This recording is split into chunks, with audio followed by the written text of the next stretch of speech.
హైదరాబాద్లోని కోకాపేటలో జరిగిన బ్లాస్టింగ్స్ కలకలం రేపుతూ ఉన్నాయి. నియోపోలిస్ వద్ద డిటోనేటర్లు పెట్టి బ్లాస్టింగ్ చేసింది ఒక నిర్మాణ సంస్థ. ఒక్కసారిగా గాల్లోకి బండరాళ్లు లేవడంతో పరుగులు తీశారు స్థానికులు. ఒకటి కాదు, రెండు కాదు, 10 చోట్ల బ్లాస్టింగ్స్ నిర్వహించారు. సినిమా షూటింగ్ మాదిరిగా గాల్లోకి బండరాళ్లు లేవడంతో జనం అంతా కూడా షాక్ అయ్యారు ఒకసారిగా. అయితే వేగంగా దూసుకొచ్చిన రాళ్లు అయ్యప్ప స్వాముల శిబిరంతో పాటు లేబర్ క్యాంపులో పడ్డాయి. ఈ ప్రమాదంలో పలువురికి గాయాలయ్యాయి. అలాగే వాహనాలు సైతం ధ్వంసమయ్యాయి. అతి కష్టం మీద లేబర్ క్యాంపులో ఉన్న కార్మికులు అయ్యప్ప స్వాములు ప్రాణాలు దక్కించుకున్నారు. ఇళ్లలోని సామాగ్రి చెల్లాచెదురుగా పడిపోయాయి.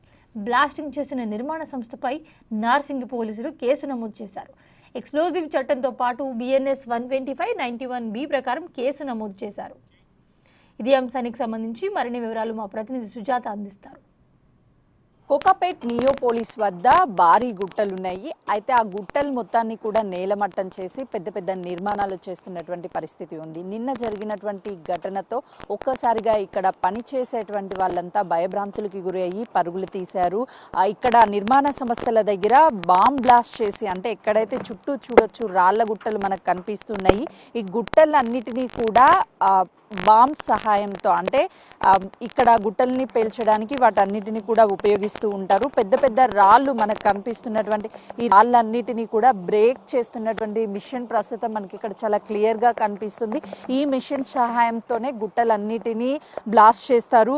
ఇక్కడ ఉన్నటువంటి నిర్మాణాల కోసమే ఇదంతా కూడా బ్లాస్టింగ్ చేస్తున్నటువంటి సిచ్యువేషన్ ఉంది. నిన్న సాయంత్రం బ్లాస్టింగ్ చేస్తున్నటువంటి సమయంలోనే ఒక్కసారిగా రాళ్ళన్నీ పక్కనున్నటువంటి దాదాపు 10 వివిధ ప్రాంతాలలో బ్లాస్ట్ అయినటువంటి సిచ్యువేషన్ ఉంది. ఆ రాళ్ళు ఒక్కసారిగా ఎగిసిపడడంతో స్థానికంగా ఉన్నటువంటి వాళ్ళు భయభ్రాంతులకు గురి అయ్యారు. పక్కనే అయ్యప్ప స్వాములకి సంబంధించినటువంటి సన్నిధానం, మరోవైపు చుట్టూ ఈ నిర్మాణ సంస్థల కోసం పనిచేస్తూ అదేవిధంగా ఈ రాళ్ళని బ్లాస్ట్ చేసి ఆ తర్వాత నిర్మాణాలు చేయడానికి బ్లాస్టింగ్ చేసేవాళ్ళు, అంటే వివిధ రకాల రాష్ట్రాల నుంచి వచ్చి ఇక్కడ ఈ బ్లాస్టింగ్ చేస్తూ వాళ్ళ జీవనోపాధి కొనసాగిస్తూ ఉంటారు. ఆ టైంలో ఉన్నటువంటి వాళ్ళందరూ కూడా తీవ్ర గాయాలైనట్లు తెలుస్తుంది. ప్రస్తుతం ఇక్కడ చూపించే ప్రయత్నం చేస్తాను. ఈ మిషన్ సహాయంతోనే మొత్తం లోపల ఉన్నటువంటి వాటన్నిటినీ కూడా మిషన్ డ్రిల్లింగ్ చేస్తూ ఉంటుంది. ఒకసారి ఇక్కడ చూపించే ప్రయత్నం కూడా నేను చాలా క్లియర్గా చూస్తాను. ఇదంతా గుట్ట ప్రాంతం ఏదైతే ఉందో రాళ్ళు ఉంటాయి. ఆ రాళ్ళు ఉన్నటువంటి వాటిని, భూమి లోపల ఉన్నటువంటి రాళ్ళని ఈ డ్రిల్లింగ్ లాగా మనకు కనిపిస్తున్నటువంటి మిషన్ ఏదైతే ఉందో ఈ మిషన్తో ఒక్కసారిగా భూమి లోపలికి వెళ్ళి దాదాపు కొన్ని ఫీట్ల వరకు వెళ్ళి లోపల ఉన్నటువంటి రాయినంతా కూడా బ్లాస్ట్ చేశారు. ఇది ఒక పద్ధతి, బ్రేక్ చేస్తారు. ఆ తర్వాత పెద్ద పెద్ద రాళ్ళు ఏవైతే ఉన్నాయో వాటిని ఈ మిషన్ సహాయంతో వాటన్నిటిని కూడా బయటికి తీయలేని సిచ్యువేషన్ ఉంటుంది. కేవలము ఆ మిషన్ని మాత్రమే డ్రిల్లింగ్ చేస్తూ కొంత భాగాన్ని, రాళ్ల భాగాన్ని తొలగిస్తారు. మిగతా దాన్నంతా కూడా బ్లాస్ట్ చేసి మాత్రమే పక్కనున్నటువంటి రాళ్ళని, పెద్ద పెద్ద రాళ్ళు మనకు చూస్తే ఇక్కడ పెద్ద పెద్ద రాళ్ళు కనిపిస్తున్నాయి, పెద్ద పెద్ద గుంటలు కనిపిస్తున్నాయి. ఈ బ్లాస్టింగ్ చేసేటప్పుడు ఆ రాళ్ళు ఒక్కసారిగా పేలడం వల్ల ఎప్పుడు ఎవరి మీద పడతాయో కూడా తెలియదు. నిన్న జరిగినటువంటి ఘటన ఒక్కసారిగా సినిమాలో కానీ బ్లాస్టింగ్ అయితే ఏ విధంగా రాళ్ళు మీద పడిపోతాయి, వివిధ దూర ప్రాంతాల్లో పడిపోతాయో యాజ్ టీజ్గా ఇక్కడ బ్లాస్ట్ చేస్తున్నటువంటి సమయంలో అదే సిచ్యువేషన్ జరిగింది. అప్పుడు చుట్టూ ఉన్నటువంటి, ఎందుకంటే ఇక్కడ దగ్గరైతే మాత్రమే ఎలాంటి నిర్మాణాలు, నివాసం ఉండేవి లేవు. కేవలము చిన్న చిన్న గుడిసెలు, అదేవిధంగా చిన్న చిన్న షెడ్లు వేసుకొని ఇందులో పనిచేస్తున్నటువంటి ఎవరైతే ఉన్నారో వాళ్ళు ఇక్కడ నివాసం ఉంటుంది. ప్రస్తుతం విజువల్స్లో కూడా మనం చూడొచ్చు. ఇక్కడ నుంచి దాదాపు 1 నుంచి 1.5 కిలోమీటర్ దూరంలో ఉన్నటువంటి ఆ చిన్న చిన్న డైరాలు వేసుకొని ఎవరైతే ఉన్నారో అందులో ఉన్నటువంటి వాళ్ళంతా కూడా ఈ రాళ్ళు పడిపోవడంతో బయటికి పరుగులు తీశారు. మరోవైపు ఇక్కడే పనిచేస్తున్నటువంటి వాళ్ళ మీద కూడా కొంతమంది మీద రాళ్ళు పడడం వల్ల చిన్న చిన్న గాయాలయ్యాయి. ఇక్కడ ఉన్నటువంటి వాహనాలు ఏవైతే ఆటోలు కావచ్చు, ఈ లారీలని రాళ్ళని తీసుకెళ్లడానికి వచ్చే వాహనాలు కావచ్చు, వాటన్నిటి మీద పడడం వల్ల, ఫ్రంట్ సైడ్ పడడం వల్ల అద్దాలు ధ్వంసమయ్యి చిన్న చిన్న డ్యామేజ్ జరిగాయి.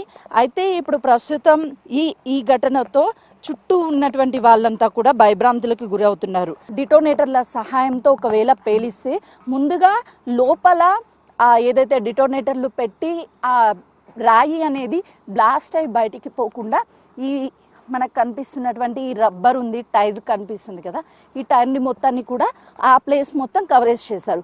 అప్పుడు దానివల్ల అది బ్లాస్ట్ అయినా కూడా రాళ్ళు ఎగిసి పైకి పడకుండా ఉండడానికి ఒక ఛాన్స్ ఉంటుంది.